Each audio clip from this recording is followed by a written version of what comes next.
Independence Day, everyone! So, hi! Inaamoy ni Happy itong mga pinamili ko sa Asian store, guys. So, ano oras na ba? It's 4:31. Nag-undertime ako sa trabaho, guys. Dapat 4:30 ako matapos, pero nandito na ako sa bahay 4 pa lang. Kasi nga, umalis si Miss Serka kasi Sofia, kasi ngayon yung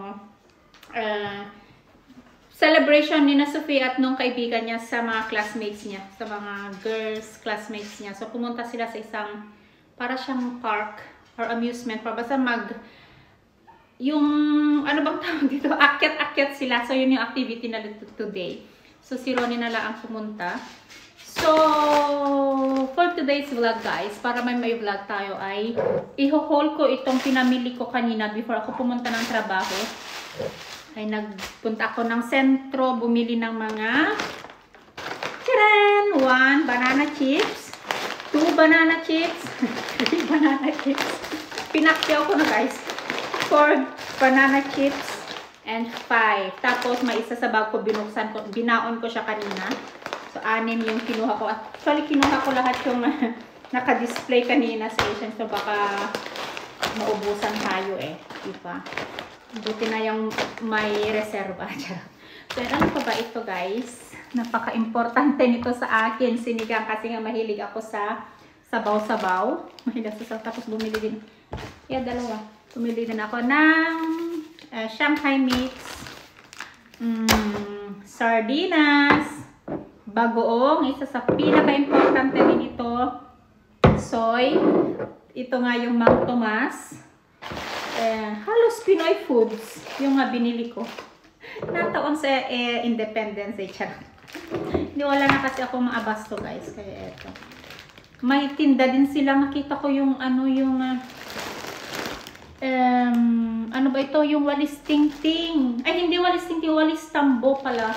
Kaso nga lang, parang ang liit. Ganito siya kahaba-haba. Pero yung as in na walis talaga, parang ang liit niya. Hindi ko tinignan kung magkano. Siguro pricey yun. From Vietnam. Kaya, gusto ko sana magkaroon. Meron ako dati pero yun nga, napudpud na. So, ito, noodles. Bumili din ako na ito yung uulamin ko today. Kumain na yung mag-aano ko, guys. And boneless na bangus. Ito yung ipriprito natin. Ano pa ba yung binili ko?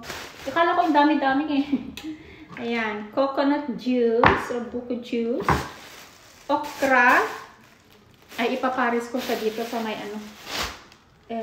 bangus. Tapos itong 2 ampalaya. So tara, guys, samahan niyo kung magluto. Nagsaing na pala ako. Naantay, yung panganay ko hindi pa kumain, kadarating lang niya from football. Ay, isang ano pa pala, Gucci. So ayan. Hindi ko na mahanap yung resibo, kaya hindi ko kung magkano lahat. So, let's go, guys. Ay, nakakatakot siya, guys. Tumapalsik. 2 pala yung laman ng isang pack. Ngayon ko lang nakita. Natanggal yung ulo. Tapos yung belly. Pero kakainin pa din natin. Aray.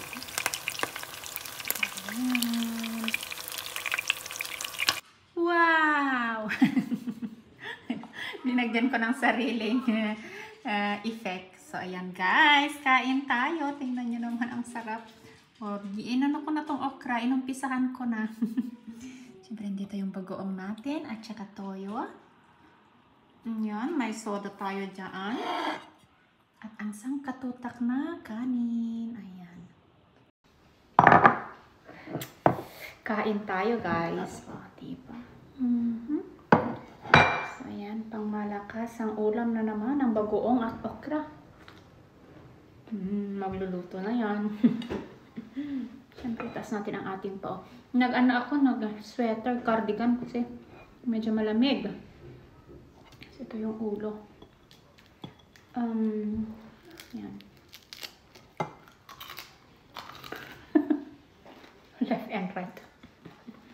Sarap. Kahit mga ganun, mas guys, mas maisda at gulay-gulay ako kaysa sa karne. Although yung karne, pwede siguro yung bulalo, basta yung may sabaw. Maano ako sa may sabaw. Yung laoya sa aming mga Ilocano, or yung nilagang baboy ba, yung sinigang, gano'n. Maano ako. Pero mostly, isda talaga ako. Sarap guys. Luto na din kayo. Dumidikit yung kanin.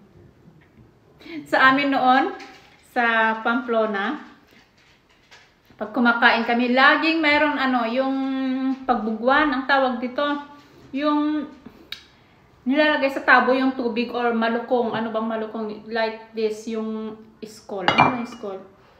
Bowl. Nagyan ng tubig. Ayan. Tapos naghuhugas kami ng kamay tapos kain.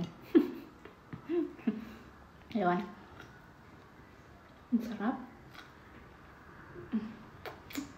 Sayang wala tayong kalamansi. So ano ba itong gusto kong sabihin? At least kahit papaano ay guys, na iibsan yung pagka-homesick sa Pilipinas kapag may mga nakikitang ganitong foods dito or nabibili mga pagkain dito. Although marami naman talaga nagbebenta. Kaya thankful tayo at least nakakakain tayo ng ganito pagkain.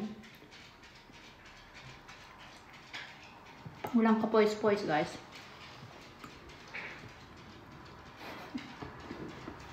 Walang kahin-hin-hin-hin kumain.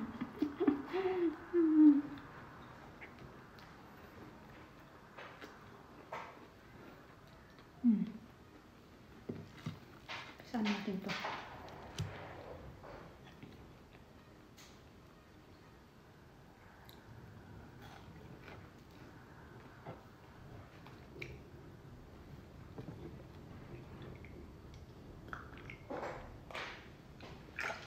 Sarap ng lamig. Thank you guys for watching. So, ayan. Sana hindi kayo magsasawang panoorin ang aking mga minsan walang katuturang vlog. Yung yung mata. Yan yung inano ko. God bless everyone and see you in our next vlog.